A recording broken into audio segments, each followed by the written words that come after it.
Derick Giwner joined by Jay Bergman this week for the Harness Spotlight, where we're going to focus on the Hamiltonian, the $1 million Hamiltonian, Saturday, August 3rd at the Meadowlands. We have some big wagering opportunities, a $50,000 guaranteed pick four, a pick five, another $100,000 guaranteed pick four. That starts in race 8 and includes two of the Hamiltonian Eliminations and also the Hamiltonian Oaks final. We have free PPs for you, promos.drf.com/Meadowlands2019. You get free PPs. We have a 10% rebate on multi-race wagers for it. So pick 3, pick 4, pick 5, even doubles. But we're going to head right into the action for the Hamiltonian Oaks race number 11 on Saturday. Jay, how you doing? I'm doing great, Derick. This is going to be a fantastic program. Well, the Oaks sets up as an interesting race. Obviously, I think there's probably 3 standouts here with Millie's Possession, When Doves Cry, and Evident Beauty. We're going to take a look at some of the eliminations before we talk about the horses, and we'll take a look at Millie's Possession winning her Oaks elimination, holding off Evident Beauty in a pretty nice effort. I think it was more than a nice effort. I think Dexter Dunham was doing his best to try to conserve as much as he could, knows that the $500,000 is next week, trying not to abuse the horse, but trying to still win. And all of a sudden, Evident Beauty shows up, and she looks like she's going right on by.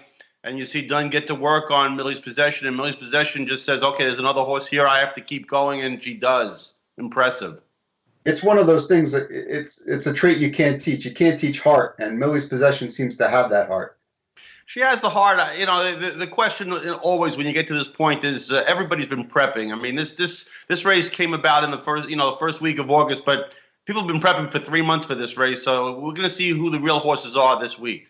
Well, one of the other real horses in the race is clearly When Doves Cry, and we're going to take a look at her winning her elimination, and it was pretty impressive. Off 3, what people would say nondescript efforts, Renee Allard brought this one ready.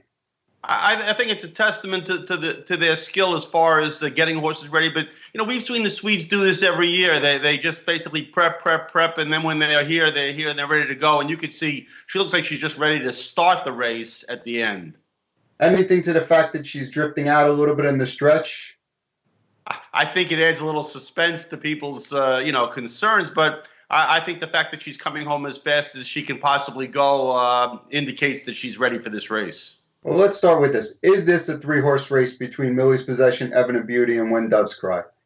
I wouldn't put Evident Beauty in that class. I mean, she's been good. They've been prepping her all the way through, but she hasn't gone very many tough races. They've raced her off the pace. Even last week, it was sort of an easy trip for her. I think Millie's Possession's had to rough it a lot, and When Doves Cry has proved that she can go on the outside and can go the distance. I'm more or less saying it's a 2-horse race. Okay, so of those 2, which one are you going with? I'm going with When Doves Cry. I think the pedigree is there. Certainly her damn Cedar Dove was in this race when she was a 3-year-old and did not perform. But I think this filly last year, the only horse that she ran into is not eligible to this race. So I think she's ready for the race, and I think post 5 is a good spot to be in.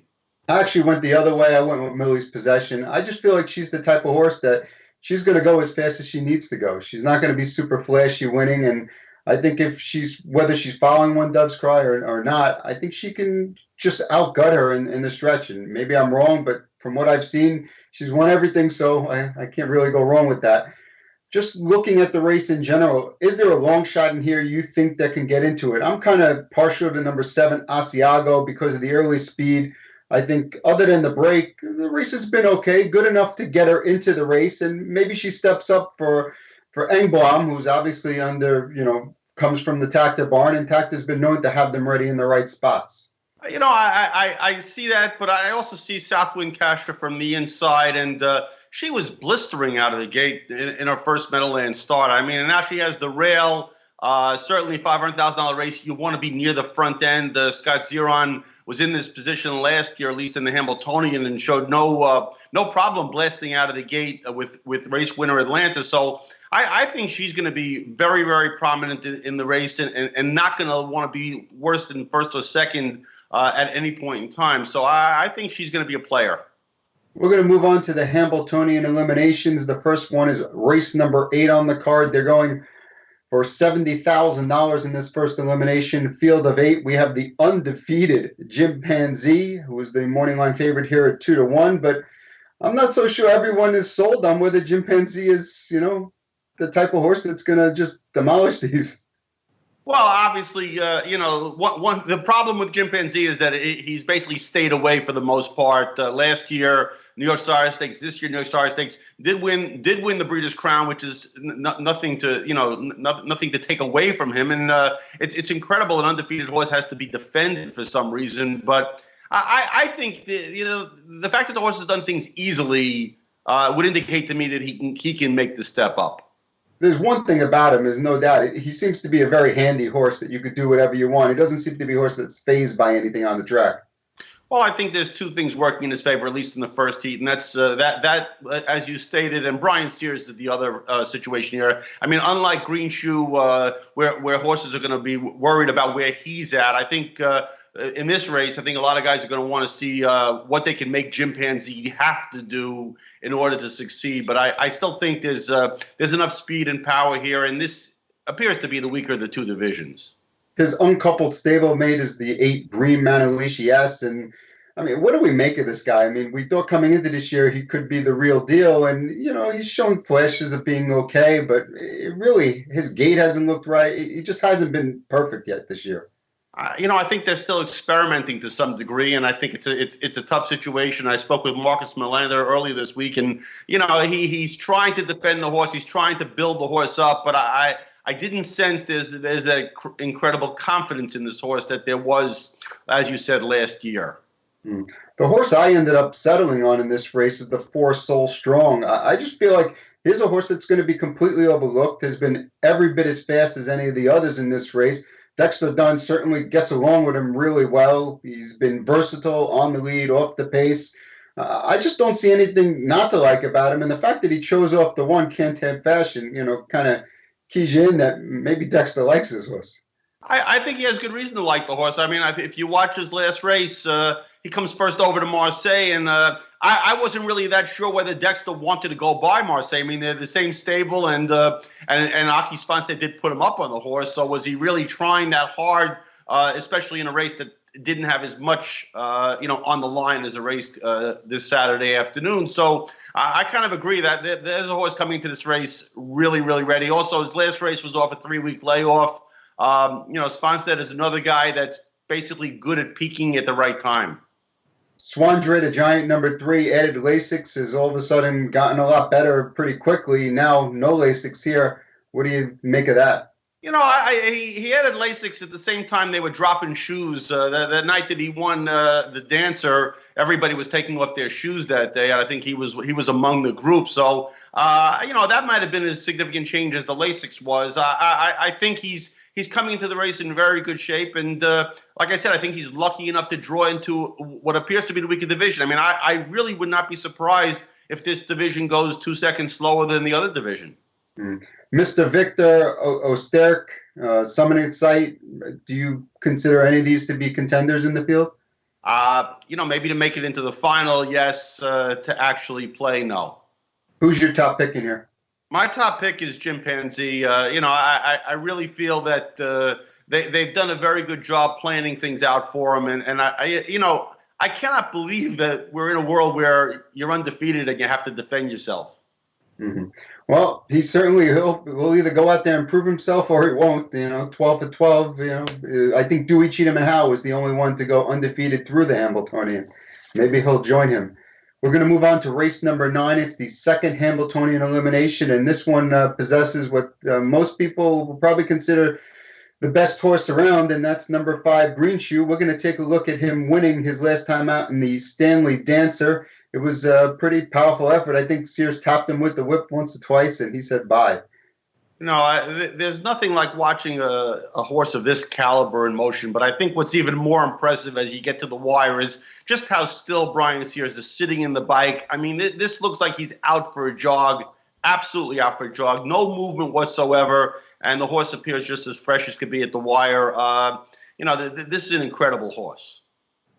Obviously, this is the tougher division of the two, but can any of these horses go with Green Shoe if he behaves and does what he's supposed to do?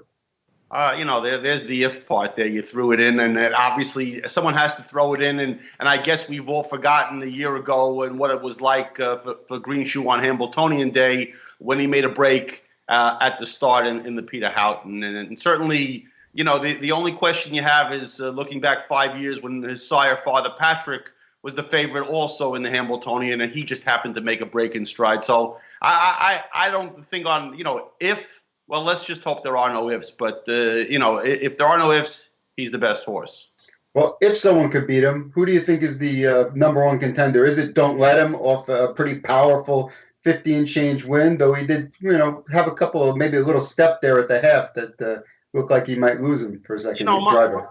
My second choice in the race is Forbidden Trade. And trainer Luke Blaze and driver Bob McClure have made appearances here before on Hamiltonian Day and been very, very successful. I'm impressed by the fact that the horse qualified on Tuesday for this race. That could go 2 heats. I've never seen that. In all my years, I've never seen anybody qualify on Tuesday for a 2-heat race on Saturday. But that's what they did. I think Forbidden Trade has been prepping for this race. He drew the rail, which is outstanding, and his driver has been fantastic up in Canada this year and certainly last year as well. So I think he's a real player. I don't know that he's a 150 player, but he's a player. Well, that's cool. I actually picked him second in this race also, and that's really my only question is he that fast? The only time we really saw him in open company was in the good times, and he had a little bit of a traffic issue there.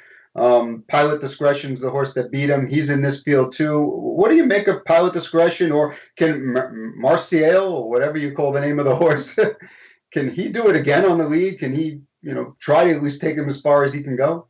Well, I think a lot of people give Marseille credit, and they give Sponstead credit mostly for being able to go, 26 and then follow it up with a 30-second quarter. I think with a shorter field, with a mild track, I think a lot of those things play against Marseille here that played in his favor in the Earl Beale. Plus, I don't think you're going to see Brian Sears taking back too far with Green Shoe. I think he's not going to be further back than third or fourth at the quarter pole. So I think as long as he's in breathing distance, I think Marseille's tactical advantage of good early speed is gone. But like I said, I think Forbidden Trade is going to show a lot more speed from the inside.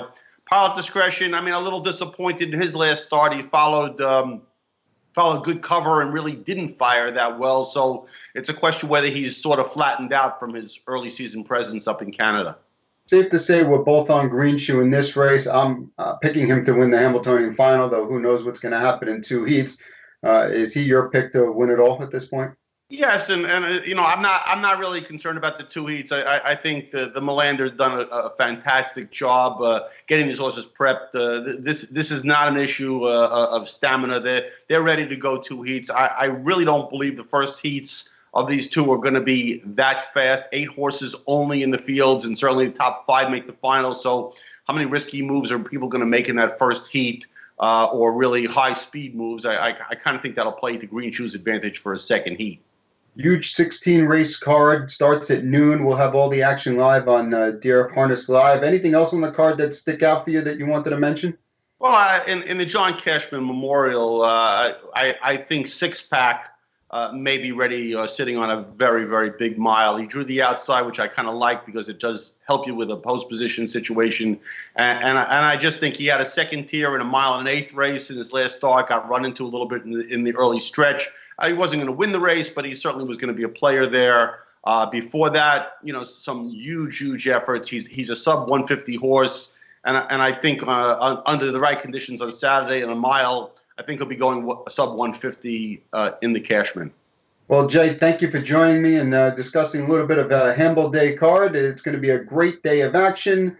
Good luck, everyone.